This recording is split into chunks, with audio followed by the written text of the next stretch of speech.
Hello and welcome back, adventurers. This is Captain TTRPG, and today we're talking about Pathfinder 2nd Edition.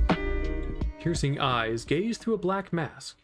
His foe just feet away, sword held, the ready. A nearly imperceptible nod is shared between equals as each takes a stance meant for combat. The game begins as combatants measure one another up with quick slashes, catching either steel or nothing at all. It isn't long before interplay truly begins, as steel finds steel in a quick retaliatory manner, every movement intentional, driving the dance forward. It doesn't take long for the imbalance of training to become apparent. As the opponent begins to show signs of wearing out, our masked hero makes a cutting statement, throwing off his dueling partner further. As the opponent makes mistake after mistake, the time has come to end the game. The masked man dashes forward, and, performing masterful acrobatics, suddenly appears behind his foe. Without warning, the tired combatant is disarmed and quickly resigns himself to an oncoming relief from life. Instead, he finds the blunt, cold handle of his opponent's blade upon his skull. The man in the black mask moving on, victorious and confident. Welcome back, adventurers. Today we talk about the Swashbuckler, which came in second in my little poll to see which class everybody wanted to look at next, and I will put out a new poll to see our next classes, assuming this doesn't take me all the way up to remastered classes, which come out in January. So we'll take a look, but sometimes these are done really far in advance, so I'm not sure where we're at now. Anyway, Swashbucklers are, of course, martial combatants. They are dexterity based, but they tend to get a lot of value out of charisma and or strength. You have 10 hit points per level. You're trained in simple and martial weapons as well as light armor. Swashbucklers are trained in 4+ intelligence modifier skills. You will have acrobatics trained for free and a skill based on the subclass or style that you choose. You are also expert in will and reflex saves as well as perception, but you're only trained in fortitude saves. These base stats mean that you are going to be fantastic at acrobatics, especially for tumbling through, which is critical to the class. Also stealth and thievery. You're going to be solid at using ranged weapons, even if the class really leans into melee. The Swashbuckler has 7 key level 1 features to discuss here, and 7 higher level features. That's a lot to go through, so let's go ahead and jump in here. The first and most important is panache. This is a buff that you access by succeeding, and sometimes even failing, at actions with the bravado trait. This is a trait you won't find on any action just base in the game. No, you're adding the trait to various skill actions. The one that all Swashbucklers add it to is tumble through. So that's the default bravado action. You will add it to more actions based on your subclass. And the number you're going to add it to, again, is based on the subclass. It'll be at least one more, though. While you have panache, you gain certain bonuses. You spend and therefore lose panache every time you use a finisher, which we'll get to, but panache can only be gained in encounters and ends when the encounter ends. So what do we get for having panache? Well, let's start with stylish combat. For having panache, you get a plus 5-foot speed bonus, which is nice, and you also get a +1 bonus to any skill action that has the bravado trait added onto it while in combat. But you don't have to be in panache to get that bonus. So that's just part of stylish combat. Panache is giving you the 5-foot speed bonus. The +1 bonus to those skill actions is just a freebie for having stylish combat. Now, I mentioned really quick finishers. Okay, so let's talk about finishers. Finisher is a trait, and any action with that trait follows a few rules. First, you can only use it if you have panache active. After you use it, you can't use any other action with the attack trait, which would include things like escaping or athletics actions, so keep that in mind. Finally, after using a finisher, regardless of outcome, you lose panache. Having said that, you have one finisher at level 1 called Confident Finisher. This is a single action to strike, and on a failure, you deal half the precision damage to the target that you would have done if you had successfully struck. But what precision damage is that? Well, that brings us to our next level 1 feature, Precise Strike. You get this when striking with a melee, agile, or finesse weapon, or unarmed strike. Just for striking, nothing else to worry about, just for striking with a weapon that meets those requirements, you're going to get 2 precision damage added onto the strike. If this is part of a finisher, that 2 damage becomes 2d6 precision damage. This is reminiscent of something like sneak attack. You increase the base damage by 1 or 1d6 on a finisher at levels 5, 9, 13, and 17. This means that if you're level 1, if you use Confident Finisher and you miss, you're still going to deal 1d6 precision damage, helping you with your damage floor, right? Now there's a minimum damage. Even if you miss a finisher, you're still going to do some damage, which is actually really nice. All right, so that's a lot of stuff. What do we have left? Well, we have your subclass or style, but we'll talk about those after we talk about your higher level features for the class. What are those higher level features, you say? At level 3, we get Opportune Riposte, Stylish Tricks, and Vivacious Speed. It's a lot at level 3. First, Opportune Riposte. This is a reaction you gain. The trigger is when any enemy in melee range critically fails at a strike against you, critically. When this happens, you either make a melee strike in return, or you attempt to disarm the creature of the weapon it used to try to strike you that it critically failed with. Stylish Tricks is something you get at 3rd level, but you also get at 7th and 15th level, because you're going to get an extra skill increase. This can only be to either acrobatics, or the skill that's tied to your subclass that you're going to take, called your style. You also gain an additional skill feat, but it has to be a skill feat that's related to either acrobatics or that skill that you've got from your subclass. So all of it's tied together, but it is a lot of extra both skill increases and skill feats. Finally, we have Vivacious Speed. This is a running increase of a plus 5 foot bonus to your speed.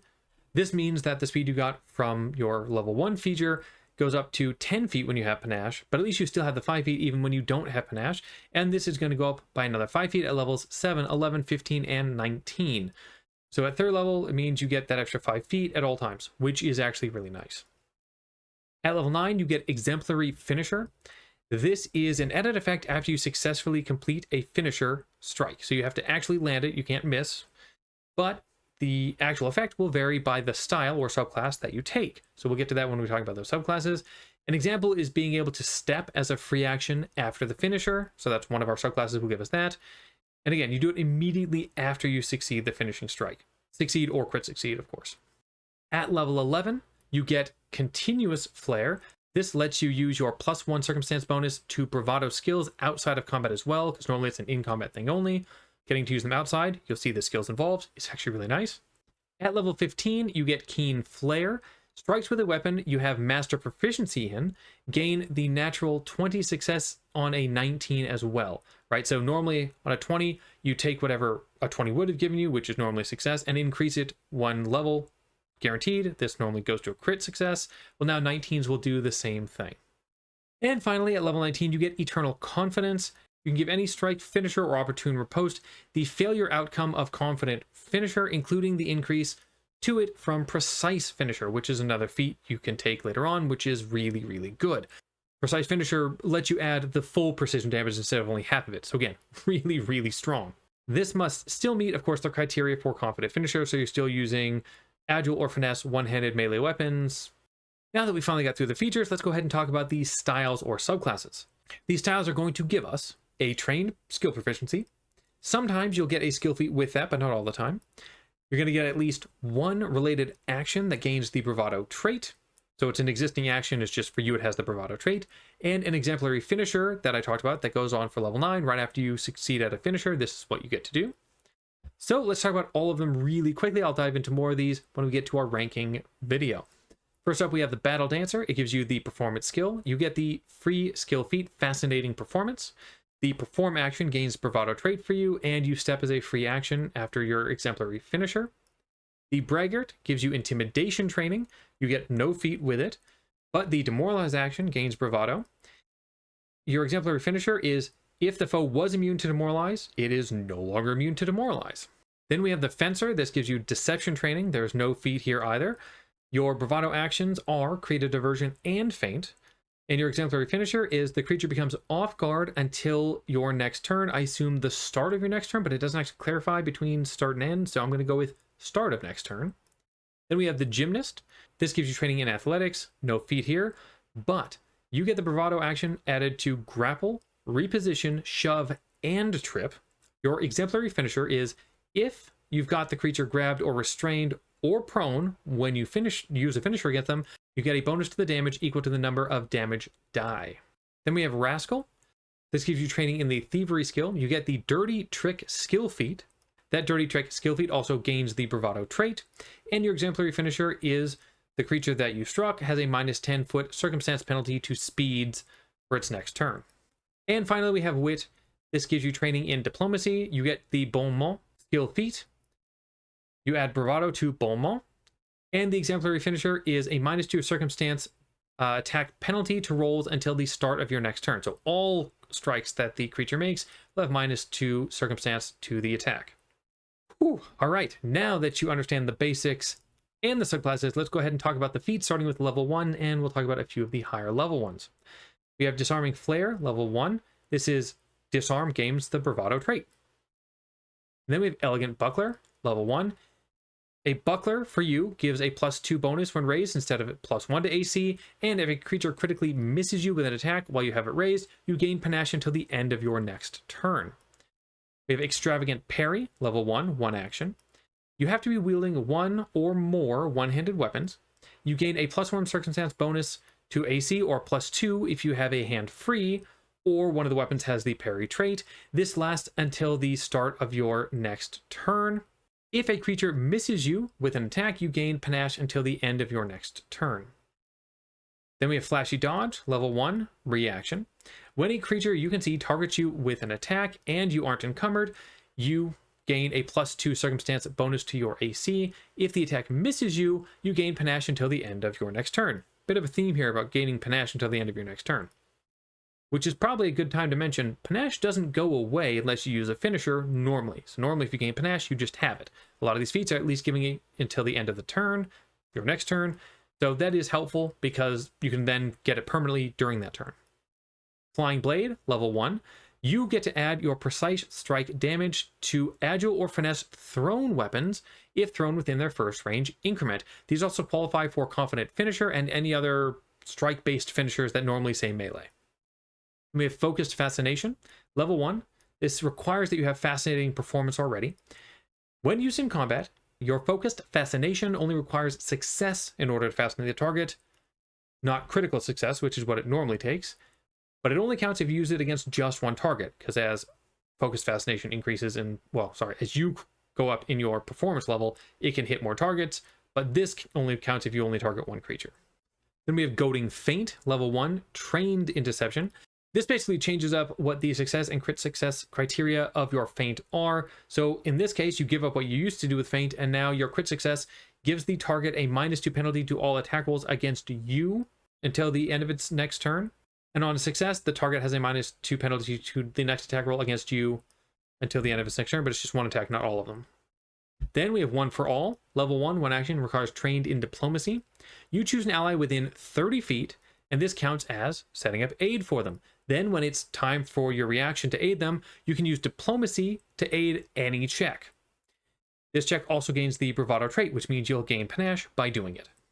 Then we have Plummeting Roll, level 1, Trained in Acrobatics. You gain the Catfall skill feat, and a new reaction. When you fall at least 10 feet and take no damage, you can use your reaction to then land on your feet and stride up to half your speed. And our final level 1 here is Your Next. Level 1, it's a reaction, requires Trained in Intimidation, and you just took an enemy to 0 hit points, either killing it or incapacitating it. You attempt to demoralize a creature within 60 feet with a +2 circumstance bonus to the check. If you're legendary in Intimidation, this isn't even a reaction, it's just a free action. Again, the same trigger though. Quickly, a few higher level feats. We have Impaling Finisher, level 4, 1 action. You have to either be doing piercing or bludgeoning damage for this to work, but you attack 2 creatures, one straight through the other, so you have to have them lined up, one on the other side of the one you're right next to. And then you're going to hit both. You're going to make one attack roll, compare it to both their AC. This does count as 2 attacks for multiple attack penalty after you make the attack. Then we've got Daring Do, level 10. When you have panache and you use an action that Stylish Combat applies to, meaning Tumble Through or whatever's given to you by your style, you roll twice and take the better result, which is really strong. And finally, Revitalizing Finisher, level 16, 1 action. You strike, and on a hit, You and all allies within 30 feet gain temporary hit points equal to half your level. On a failure, you still get the temp HP even, which is nice. All right, now that we've set up the class for you, talked about what you can do to make your level 1 character, let's talk about our class breakdown graph. While they certainly don't have the options spellcasters have between boosted skill actions, most of their strong abilities only taking 1 action, and their incredible speed, there are still quite a few options that they have each turn. This is reduced somewhat by the need to maintain panache cycle though. So either way, there's more options than we see with other marshals, so I am still going to give this a 3. Single target damage here is very, very strong. It's rogue-like in its damage, and sometimes you can hit just as hard as a rogue if they're only getting 1 attack per turn. Sometimes they'll do a little bit more than you though. The extra damage on every attack really does help. The D6s on finishers though is really where it breaks through. Those go up, pretty high levels, and finishers get that damage floor boost as well. All around, this gets a 5. As strong as they are at single target damage, Swashbucklers are completely at a loss for AoE. The best they can boast is a finisher that can hit 2 enemies if those enemies are lined directly up. I'm not going to count that as much of anything, so this is a 1. Surprisingly, for a damage-focused marshal, there is actually a little package in here for support. Feats that help you aid allies, provide temp HP, and even a feat to let you give allies good points. Even so, this is a more selfish class than anything, so I'm just going to give it a 2, but I like that there's some support in here. There can be no denying the control at play, though. With options to boost demoralize, athletic actions for grappling and things like that, triggering off guard all the time on your enemies, slowing them sometimes, there's a lot to work with. Yes, it's pretty much all single target control, and you won't be causing the most devastating or debilitating things to them. Still, it is control, and so I still give this a 3. It's built in from the beginning of the package. Finally, we have survivability. We've got 10 HP, light armor, but you are a dex character, so you're going to max that out. And the best non-monk movement you can really manage. Well, okay, maybe not the best, but it's right up there with some of the better ones. Then you can add the numerous feats that boost your AC and saves, reduced enemy attack chance, provide yourself temp HP, and actually, this comes in at a 4. It's surprisingly defensive in certain ways, at least survivable. You aren't a guardian, but you can handle yourself. Given the various directions the subclasses can take you in, I do have a few different suggestions for builds, and this is just a couple of them. I think there's a lot of ways to build an interesting character here. First, for your battle dancers, braggarts, fencers, and wit-based style players, you've got dexterity always at the top, but then charisma, and then probably constitution and strength. You want to survive, maybe deal little extra damage. You could always swap out that strength. For intelligence or wisdom, though, depending on how much you care about the added damage from strength, or if you just want, say, to be a little bit more of a skill monkey. Then, for the gymnast or a thrown weapon build, which is valuable here, you've got dex followed by strength to really boost up that damage, or in the gymnast case, to take advantage of all of those athletics skill actions. Then constitution, charisma, wisdom, and intelligence. You really can play face of party pretty easily here, so I still suggest having charisma, at least with some kind of boost to it. The one time I'm not going to suggest that is with Rascal. The Rascal is interesting because there's no second attribute you really need to worry about, because the one skill action you're focusing on outside of Tumble Through also relies on Dex because it's thievery. So Dex is our highest. This is a great chance to become a skill monkey, taking really high intelligence with con and strength and charisma and wisdom. You want that con in there for sure. The other 3, I'd say switch it about, but this is a cool chance to play with something other than charisma or strength. As far as a very simple, straightforward level 1 build goes to try out, I suggest giving yourself a rapier as a weapon. This is a strong D6 finesse weapon. Then just give yourself basic leather armor. You don't have to worry about your strength that way. You could take something like studded leather, but you've got high enough dex, you might as well just take the leather. Your stats here are +4 in dexterity, +3 in charisma, +1 in con, and +1 in strength. We'll take the braggart style, which is going to let us use intimidation with demoralize to gain our panache.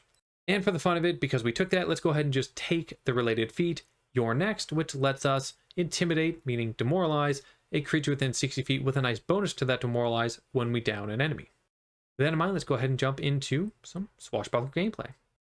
Wesley, on a mission of utmost importance, has unfortunately found his path blocked by a pair of scoundrels. While he attempts to reason with them and eventually warn them, they do not heed his words and instead decide they would prefer to face his wrath. They all roll initiative, Wesley rolling intimidation because he was in conversation with them, attempting to intimidate them before it began. Wesley manages to lead combat with his incredibly high intimidation skill score. His tone drops as he delivers a scathing threat at the opponent blocking his way, but it falls on deaf ears. Yes, the demoralized failed. As both foes are surrounding him, he decides his best option is to find another path. He strides and tumbles through the opponent ahead of him, making an acrobatics check. He succeeds and finds himself in a much safer position. With the upper hand and panache gained, he uses Confident Finisher with his rapier in hand. He makes an attack roll and hits, dealing 1d6 plus 1 piercing damage and 2d6 precision damage for 12 total damage, quickly dropping his foe. As the body hits the dirt, Wesley points to the other, drawing his attention to his fallen comrade, demoralizing the remaining scoundrel. Now frightened, our second opponent has a chance to avenge the deceased. He fires off a shot with his pistol, lodging the bullet in Wesley for 5 damage before running behind cover and reloading from a safe distance and reducing his frightened value by 1. Wesley is not deterred though he still has panache thanks to demoralizing a creature at the end of his turn with a reaction. He comes up with an interesting plan. He's going to use 2 actions to run up and leap over the box his opponent currently hides behind. Assuming he succeeds at his athletics check, the GM will grant him panache, because panache can be granted by GM fiat, as well as provided actions that have gained the bravado trait. With that, he takes off. At a dash, he leaps and rolls his athletics. With a solid 15 on the dice, he lands his feat of strength. With his final action, he finishes off the frightened foe with a confident strike. So as you can see, pretty fun playstyle. And yes, you are a dex-based martial, so you could lean into archetypes that also take advantage of that, such as Rogue or Exemplar, both of which are great choices, by the way. I would avoid Monk or Fighter or Ranger, though, with how those archetypes just aren't that great or have actions tied to them you don't really want to deal with. Having said that, I do think that you could lean into the charisma side of a lot of the subclasses to take on, say, something like a charisma-based caster archetype. And there are so many of those, I'm not going to name them all, but things like a sorcerer or psychics probably come to mind for me as nice things to add in here. It gives you a little more range, some versatility to your play style. Don't take Summoner. And that's about it. What do you think of the Swashbuckler? Are you excited to try one out? Is there something I left out that you wish I had explained further? Leave your thoughts in the comments below, and as always, adventure on.